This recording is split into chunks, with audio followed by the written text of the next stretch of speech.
Baiklah ibu-ibu, untuk pertemuan kita kali ini kita akan membahas sesi 2, langkah 5, bagaimana caranya mengurangi perilaku buruk pada anak.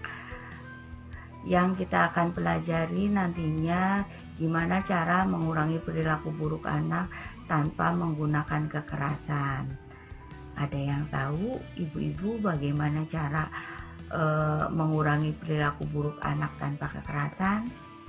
Ya, Bu Mary. Ya, bagaimana caranya? Ya, bagus sekali Bu Mary, terima kasih.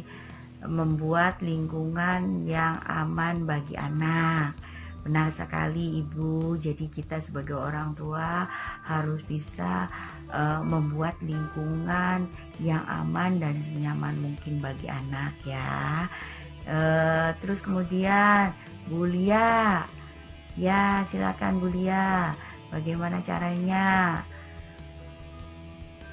Ya, benar sekali Bu Lia, membatasi anak menonton TV.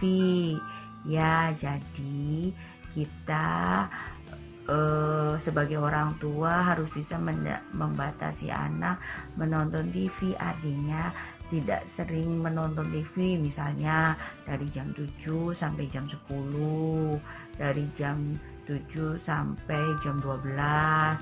Jadi kita harus bisa membagi waktu sebagai orang tua, kapan saat anak bermain, kapan saat anak istirahat, kapan saat anak belajar. Tidak mesti harus anak asal diem nonton TV. Yang ketiga apa Bu Irma? Ya, tepat sekali Bu Irma. Yang ketiga, mengalihkan perhatian anak. Mengalihkan perhatian anak apa contohnya? Bu Dida, contohnya apa? Ya, misalnya contohnya benar kata Bu Dida, misalnya anak kita pengen beli mainan, kemudian kita bisa mengalihkan perhatian anak kita pada misalnya ada bunga-bunga bagus, ada hewan-hewan, jadi kan perhatian anak kita nggak tertuju pada apa yang kita inginkan, pada apa yang anak kita inginkan. Ya, selanjutnya bagaimana cara melakukan mengurangi perilaku buruk anak? Bu Fitri, ya silakan Bu Fitri. Ya, terima kasih Bu Fitri, tepat sekali. Yang keempat, menjelaskan akibat perilaku buruk anak. Jadi kita harus bisa sebagai orang tua menjelaskan akibatnya jika anak kita berperilaku buruk. Misalnya anak kita suka minum es nih, terus kita harus bisa menjelaskan bahwa adik, kakak, atau mbak, kalau kita sering minum es nantinya kita sakitnya apa? Flu, batuk. Kita harus bisa menjelaskan itu. Misalnya anak kita lari-lari kencang kemana-mana, kita panggil, kita menjelaskan akibatnya bahwa jangan lari-lari nak, nanti jatuh, nanti luka, gitu ya. Itu cara mengurangi perilaku buruk anak kita di bawah usia 2 tahun. Ada lagi cara mengurangi perilaku buruk anak kita di usia 28 tahun. Pada usia 28 tahun anak kita jauh lebih bisa mencerna, sedikit banyak mencerna apa yang kita jelaskan, berbeda di usia anak 2 tahun. 2 tahun itu masih belum bisa mengerti, berinteraksi juga masih kurang. Ya, bagaimana cara mengurangi perilaku buruk anak di usia 28 tahun? Ya, Yang pertama, kita menjelaskan akibat dari perilaku buruk anak. Artinya sama seperti yang usia 2 tahun, kita menjelaskan perilaku buruk anak.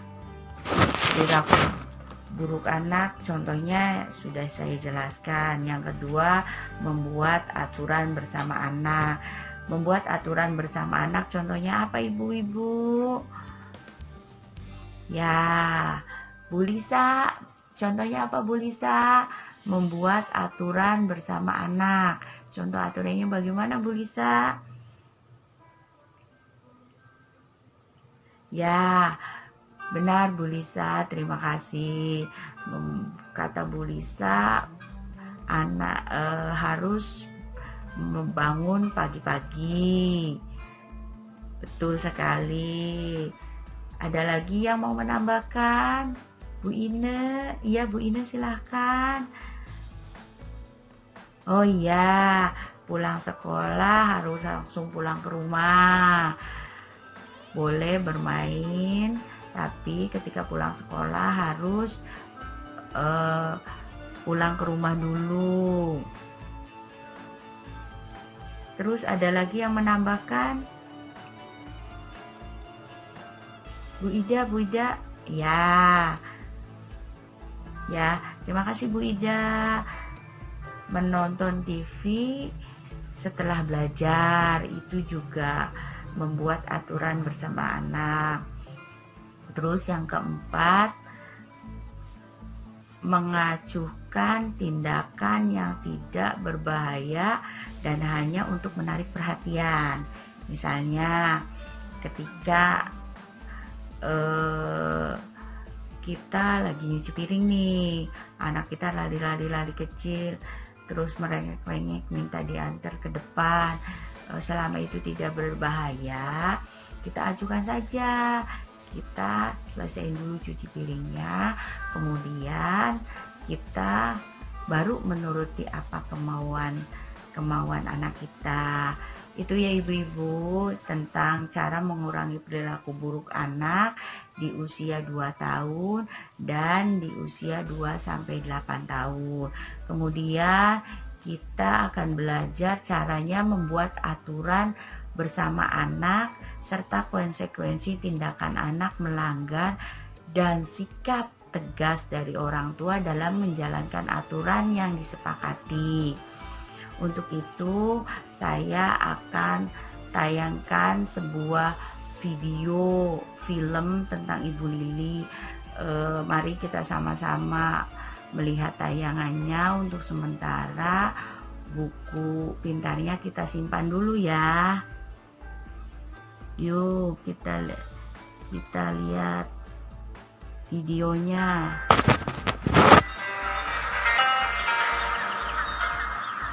Ibu tahu kamu merasa menyesal karena sudah berkelahi. Kamu tahu kan, kamu tidak boleh berkelahi, itu tidak baik. Itu artinya kamu sudah melanggar peraturan, Agus. Kamu tahu ada sanksi kalau melanggar peraturan. Nah, menurutmu apa sanksinya? Aku tidak akan bermain dengan teman-teman itu minggu ini. Menurut ibu, tidak bermain dengan teman-teman selama 3 hari cukup adil. Jika kamu bersikap baik selama 3 hari sesudahnya. Tidak mulai perkelahian di sekolah ataupun mengganggu adikmu. Maka kamu boleh bermain lagi dengan teman-teman.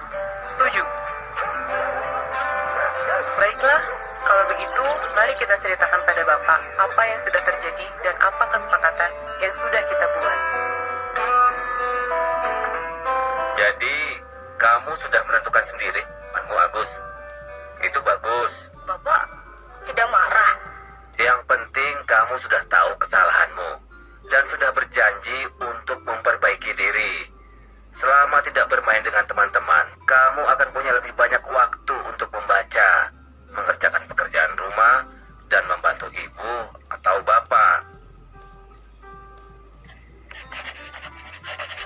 Aduh Ita, coba lihat nak, kamu menggambari apa ini? Tembok. Coba, Ita ingat tidak, kalau mau menggambar, Ita mestinya menggambar di mana? buku gambar. Pintar. Nah, kalau Ita menggambar di tembok, Ita harus bagaimana? Masih ingat? Nah, sekarang kita bersihkan tembok sama-sama yuk. Besok Ita boleh nonton film Unyi lagi. Tapi hari ini tidak boleh, karena Ita sudah menggambar di tembok. Setuju? Ya, setelah kita saksikan video tadi tentang Ibu Lili, pelajaran apa yang bisa kita dapat dari tayangan video tadi? Silakan, Ibu Ida, kira-kira apa yang bisa kita pelajari dari video tadi? Ya, Ibu Lili bersikap tegas kepada Ita yang sedang menyoret-nyoret tembok. Ibu Lili menjelaskan kepada Ita bahwa seharusnya menggambar itu tidak di tembok, tapi di buku gambar. Kemudian Bu Lili membantu Ita untuk membersihkan gambar Ita yang di tembok dan memberikan sanksi pada Ita untuk tidak menonton acara kesukaannya hari ini. Ya, itu kita bisa pelajari sanksinya bahwa ketika Ita melanggar tidak boleh menonton tayangan kesukaannya. Komitmennya ketika bersalah harus bisa menerima sanksi. Terus Bu Fitri, bagaimana?